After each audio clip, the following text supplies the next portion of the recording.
AI is a great tool to help speed up keyword research. It's a great tool to help the writing process. Let's say from a blog perspective, which is primarily where we use a lot of it, it really helps speed up the research side of things and it helps speed up the actual physical writing. But you still have to go back and make sure that it's structured correctly. You've got to make sure that you've got your internal links, your outbound links. You've got all the necessary H tags, H2, H3, H4, that kind of stuff. You're listening to Ecommerce Fastlane, the podcast show to help you build, manage, grow, and scale a successful and thriving company. Powered by Shopify. Listen to real conversations with partners and subject matter experts as they share proven practical strategies, platforms, and the best Shopify apps to help you accelerate your business. The time is now for you to improve efficiencies, grow revenue, profit, and lifetime customer loyalty. Please welcome your host, startup founder, and strategic advisor, Steve Hutt.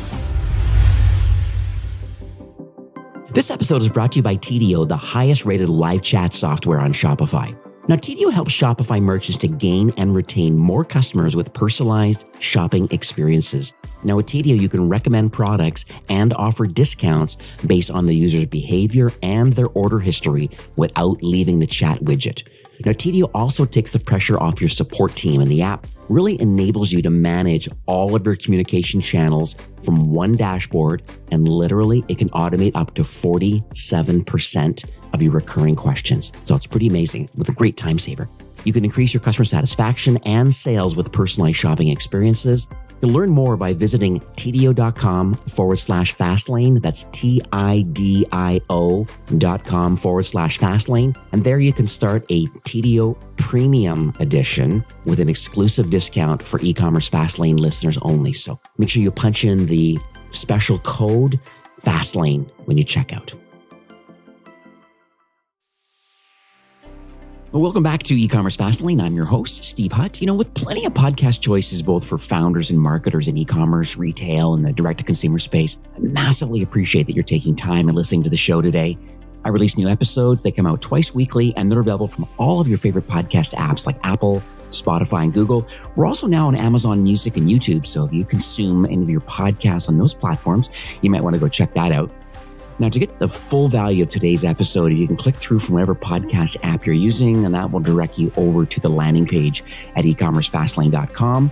And there you'll find the links and some of the resources that we're going to mention on today's episode. Now, today, my guest is Andrew Maff. He's the founder and CEO of a company called BlueTuskr, and he's also a host of a podcast, incredible. I'll give you the links in a few minutes. But he's the full-service marketing company that helps Shopify brands to develop and execute these omnichannel marketing strategies across all sales channels.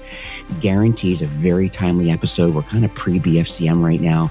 This is going to be an excellent conversation about how brands can grow and scale during this really busy kind of Q4 season. Beautiful. Really appreciate you having me on, buddy. Looking forward to this one. Let's do it. Now, I mentioned it a bit at the top of the show, but can you briefly describe your marketing agency, BlueTuskr, and some of the problems that you're solving today for Shopify brands? Yeah, happy to. So we are a full service digital marketing company for e-commerce sellers. We essentially help develop and execute on omnichannel strategies, whether it's, on Amazon or Walmart or Shopify or across obviously all channels. We basically act as like an outsourced marketing department. So our account strategists act as basically like fractional CMOs. All of our department heads act as fractional areas of their own department. So whether it's, an SEO expert or email or social or paid advertising, any of that stuff. So it's really an opportunity for us to work with sellers and be just as if we were their own embedded marketing department. Well, let's talk a bit about the origin story in your career. Like, how did all the pieces come together with you and the founding team? Where did the desire and this kind of marketing experience and expertise come from? Yeah. So I've been in e-commerce marketing for a little over 15 years now. It was one of the first jobs I got. And then I owned an agency in college, then went in-house for a while. And then I owned another agency again, which we exited in late 2019 before I started BlueTuskr in early 2020. But it was really the time when I was in-house. I was at a couple different eight-figure e-commerce sellers who were all in Shopify, selling on Amazon. And what I realized was, as the only marketer in-house, I spent more time trying to get contractors and other agencies to actually talk to each other and work together than actually doing my own job. So what I realized was, there'd be great if there was a full service agency out there. However, the biggest problem was when you looked at full service, it was typically you were getting X amount of hours of a generalist who, all respect to them, but basically they knew a little about a lot. And what I wanted was the expertise of these certain agencies and these certain contractors, but to all work together. And so what I realized was by bringing them all in-house and keeping them all working together, it kind of really helps us develop this full marketing agency approach where we can actually execute on full marketing strategies as opposed to just kind of one-off things here and there. And then on the other side of it, the last place I was at in-house, we actually ended up getting flagged from Amazon just for changing out our credit card. And a majority of that business was on Amazon at the time. And the problem was they completely shut us down for like 2 or 3 weeks in Q4. So I was in a huge panic that I was going to lose my job. And I realized like being solely responsible and just focusing on Amazon was not a smart move. So what I started doing along with building out the agency was developing these more omni-channel approaches where we're actually pivoting the marketing directly to a Shopify site or to Amazon or to doing what we can to kind of integrate the both of them so that we can make sure we're focusing on the businesses as a whole as opposed to each individual sales channel separately. Now, why do you think it's a good idea for Shopify sellers to leverage marketplaces like Amazon and Walmart? I mean, I talk a lot with my book of merchants and saying, hey, channel expansion is important, but it's also a little bit of rented land. But on the flip side, though, having your own dedicated store, building an email list and building a brand, I guess there's two sides of this coin. So I just would love to have your input about like why you believe that maybe a marketplace could be a good channel expansion opportunity. I have a love-hate relationship with Amazon. I think that is absolutely 100% a necessary evil. I think that every business should diversify, and specifically for Shopify sellers, you really need to be in every place that you possibly can be where your customer is. So whether that's Amazon or Walmart, or maybe it's on Chewy or eBay or Wayfair, like there's a ton of them out there. And being solely reliant on one sales channel is a very siloed way of thinking. But at the end of the day, if you want to really build a big business around everything that you're doing, you need to make sure that you've fully diversified and you're everywhere that your customer is, especially when you start to think about, if someone's going to actually exit a business. As you mentioned, the biggest stuff you can think about is like, your email list and your how much website traffic you're getting, your social media following. Those are all additional assets that people look at when they go to acquire you. But then at the same time, they think about, okay, how many impressions is your brand getting across everything, right? So if you're in retail, that's one thing. But from an e-commerce perspective, how much traffic are you getting on your website? But how much are you getting on Amazon? How much are you getting on Walmart? And to me, if you leverage all of those marketplaces as a customer acquisition channel to introduce your brand to people that are on those platforms, that is the best thing that you can do because it keeps your customer acquisition cost relatively low because you're still getting the sale out of it. So basically, if you use these platforms as a customer acquisition channel and you get them and make sure that you're still providing them the best service you can, you get them to come back to your website, it will actually help the overall business grow over time. And assuming you're going to exit one day, make your value go way through the roof. Well, we're all aware about the fact that AI is probably the top trending keyword. I kind of went to Google Trends this morning and had a look, and it's like, the top 3 for 2023. So it's obviously massively popular. It's on a lot of people's minds right now. And I guess my question to you is like, have you started leveraging kind of any AI tools? Like, do you have any best practices or any workflows that you're finding some success with? Yeah. It's funny. I've turned AI into a fun drinking game. Every time someone brings it up, I get to have a drink. And because we're recording this on a Friday, I appreciate you letting me start early today. So yes, we are leveraging AI. We use it sparingly. There's a lot of pros and cons to it. Everyone thinks that AI is this end all be all and people are going to start losing their jobs and blah, blah. And it's just absolutely not true, especially with where AI stands now. We leverage AI a pretty good amount for a lot of the SEO strategies that we use. AI is a great tool to help speed up keyword research. It's a great tool to help the writing process. Let's say from a blog perspective, which is primarily where we use a lot of it, it really helps speed up the research side of things and it helps speed up the actual physical writing. but you still have to go back and make sure that it's structured correctly. You've got to make sure that you've got your internal links, your outbound links. You've got all the necessary H tags, H2, H3, H4, that kind of stuff, bullet points. You've got to add an anchor text. Like there's so much structure behind it. So assuming that it takes, originally, let's say years ago, took 5 to 6 hours to write a really good blog post that was of a decent size, we've probably cut that down to like 3 or 4 hours. So it's really great from that perspective. And then depending on how complicated you want to get with some of the imagery, sometimes we'll get some AI created images that we'll use in that aspect as well. Outside of SEO though, we use it very sparingly on a design side. We use it a little bit from like a CRO side to kind of give us some extra information and just make immediate quick changes. But to me, AI is a lot like automated paid advertising. There's certain aspects of it where it's great, but if you let it run and you let it do its own thing, it's going to take you in a direction that you did not want. You're always going to know your customer better than anyone else. You're going to know your business better than anyone else in which direction you want it to go in. So leveraging AI a little bit too much can be very, very risky. But to me, the best practices are using AI sparingly and then cross-referencing everything that you're using it for just to make sure that everything that's coming out is clean. And then obviously it's all accurate because that's the biggest thing is you really don't want to hurt your brand by putting out a bunch of fake information or really poorly done imagery that you didn't actually do any real work behind and actually study what was needed for your customer. I talk about competition a lot on the show and, there's a lot of other marketing companies that are certainly available to Shopify merchants. You can do a quick search in the Shopify kind of partners directory or the Plus certified kind of agency partners. And there's some notable peers in there for sure. But how have you been able to kind of cut through some of that noise and differentiate yourself? Oh, yeah. So our biggest differentiator, which honestly, I still haven't come across anyone that does what we do. Basically, our biggest thing that separates us out really is that we are full service, but we're not full service in the term of we've got, hey, you're paying us X retainer, so here's X amount of hours from 3 people. We actually do it more from a strategic side of things where if we decide based on the initial conversations and based on the marketing plan that's mapped out, hey, we really need to be focused on, your Google ads, your SEO, and from a social media standpoint, we want to do a little bit of Instagram. We really want to focus on TikTok. That requires like 8 different people and they're all experts in their own field. So the social team has to get involved, but then the design team needs to get involved to oversee the creative that's going out from a social perspective. The research team needs to get involved to help out the SEO team as well as the paid ads team.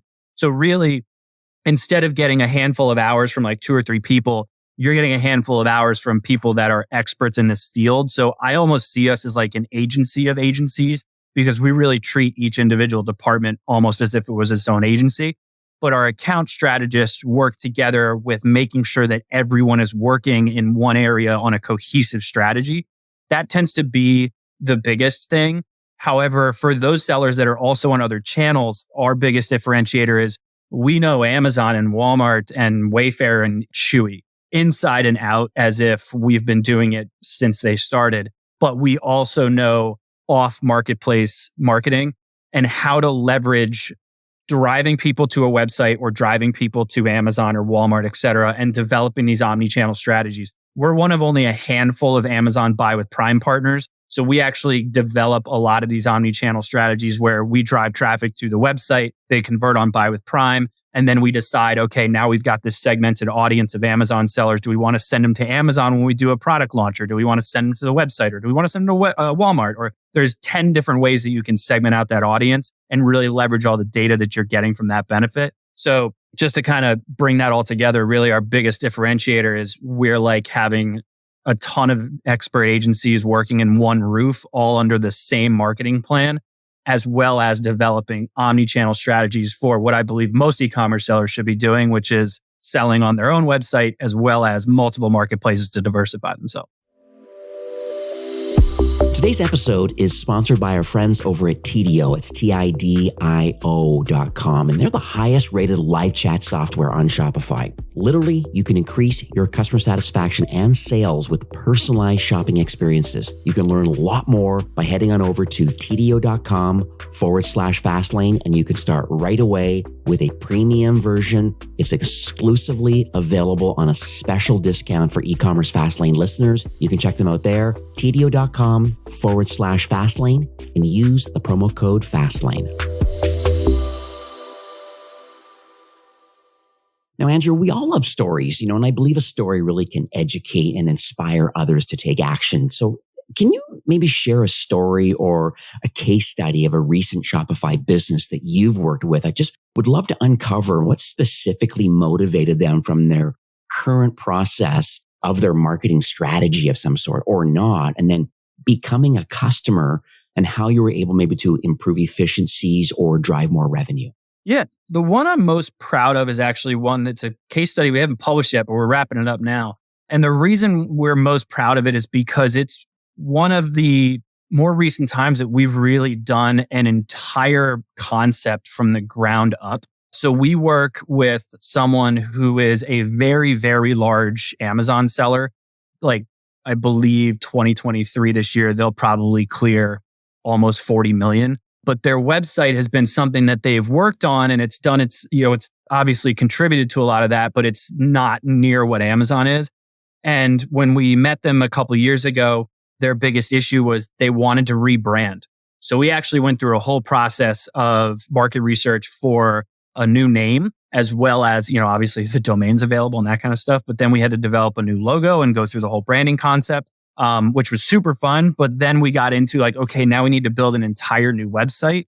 And then we implemented all of the marketing. So we run everything for them. We do their paid advertising, their social media, their influencer marketing, their affiliate marketing, their email marketing, their CRO. I'm sure I'm missing something else. We really truly are their outsourced marketing department. But the thing that worked really well with them is because they are so successful on Amazon, they obviously don't want to take away from their bread and butter. So we've developed an omnichannel approach. We've implemented the Amazon Buy with Prime button on their website. And we've developed these different marketing strategies where when they do product launches, on Amazon, you've got a 60 to 90 day some odd, they call it just a honeymoon period where your organic ranking is better than it probably will be because they want to give you the opportunity to actually showcase the product. And so we take that full list of people who shop with them on Buy with Prime and do some kind of incentive to send them directly to Amazon. And so it actually really helps them get traction on new products on Amazon. But then for everyone else, we just pivot them back to going to the website so we can get really good traction for the new product on their website. So we really developed this strategy where we can just kind of move their audience wherever we need them to go based on what the business needs are at that time. And so far, year to date, they're on track to do, I think the website itself should do probably 4 times what it did last year.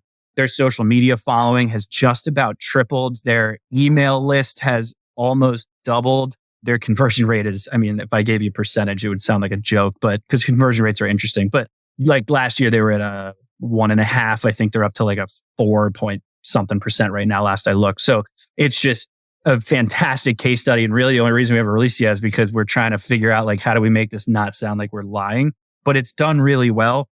And it's just been really cool to see the concept of the agency as what we wanted it to be, which is this outsourced marketing department really come to fruition by working with this client who has really just let us do everything, but also develop these omni-channel strategies that have helped them grow not only on their own website, but on Amazon as well.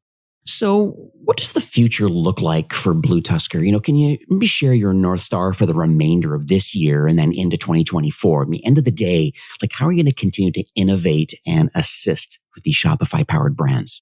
Oh, man. So in the near future, we just invested an arm and a leg into a much more robust reporting system that allows us to really bring all that information into one place. So obviously, I've mentioned 10 times about the omnichannel approach.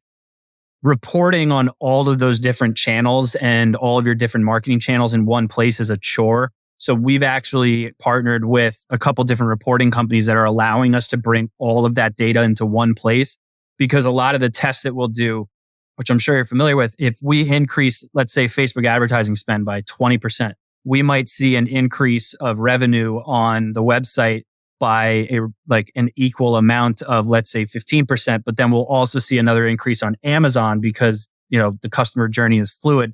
So judging all that is a nightmare because attribution is such a process. So allowing us to put all this reporting in one place really lets us like super focus on like what's actually working and what's not. We've also done a lot of work now with the Buy with Prime team. So we're really investing heavily in CRO so that all of the marketing initiatives that are being put into place, we can make sure that a Shopify website is converting as well as it should be. Down the line, we're looking into right now, some of the most immediate things are we're possibly going to be acquiring studios. So where we can actually create our own photographs or videography or something like that. Right now, it's definitely a limited capability of ours. So down probably in 2024, that's an area we're going into where we're going to be able to help create more raw content as well. Well, Andrew, we are nearing the end of the show for today, but like what are one or two kind of important takeaways that you would like our audience to keep in mind? Oh man, diversify your business. Being solely reliant on one channel is not smart. From a marketing perspective, though, that's not always the case. You definitely want to diversify and be on as many channels as possible. However, you need to really make sure that you're nailing one of those channels before you move on to another one. That would definitely be one of them. And then I think that the way that I kind of see everything, years ago, we had Walmart, and Kmart, and Target, and then everyone kind of got all up in arms and they were like, no, ignore these conglomerates, go back to shopping mom and pop. The internet happened and then Amazon popped up and everyone's like, oh, Amazon's awesome. And slowly but surely, I'm seeing these people are like, no, I'm not working with Amazon anymore, or I'm going to these individual websites, or I'm going to these really like specific marketplaces. And so because of all that, the customer is shopping in so many different areas. So really tracking the overall sales of your business as each individual channel doesn't make sense. You almost want to track it across the board. So I'm a big proponent of treating your business as a whole, as opposed to really like siloing your Shopify business versus your Amazon business versus your Walmart business. Because when you start doing marketing, now that attribution is very complicated, really the customer journey is so fluid that they can shop anywhere and everywhere that they want. So you just need to be anywhere and everywhere that your customer is, and then do what you can to track from a marketing perspective, at least, what are you spending? What are you getting out of it? And then break it down from there as to, okay, which channels do we want to push more and which ones do we want to push less? I know we spoke offline before recording today, and I understand that you would like to extend a special offer to Ecommerce Fastlane listeners. Apparently, you have a really cool, the Ultimate E-commerce Marketing Report Bundle. And I know you want to offer a really special deal for those listening today. So can you share some of those details? Yep, happy to. So on our website, if you go to BlueTuskr.com, there's no E in Tuskr, by the way, so it's Tuskr. And you go to, I believe it's under the solutions page, you'll see our e-commerce marketing reports. Basically, there's 10 different reports there that we use all the time. We even have an Amazon listing spreadsheet thing on there, but we've got our CRO audit on there. We have how we track SEO and content. We've got social stuff. We've got paid stuff. We've got the business as a whole where you can track everything in one place. There's just a ton of different, basically reports that we've got in one area that you can leverage to kind of track everything yourself. And there's also instructions on how to use them. We sell them on our site, but to be honest, I'd rather just give them away. So if everyone wants to, all your listeners want to email me, andrew@bluetuskr.com, just let me know that you want the marketing reports and I will send them your way.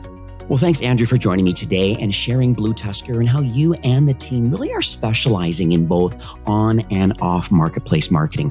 With BFCM literally around the corner, I believe today's education, it really is an exciting time. And there's a lot of actionable takeaways from this particular episode. So the links are also available in the show notes for the Ultimate E-commerce Marketing Report Bundle. Thanks so much for that offer. It's incredible. It'll be in the show notes. It'll be at ecommercefastlane.com/BlueTuskr. You can get all the details there. Once again, Andrew, thanks again for joining. Yeah, thank you. Appreciate you having me on the show. Well, that's it for today's episode. I'd like to thank you personally for being a loyal listener of Ecommerce Fastlane.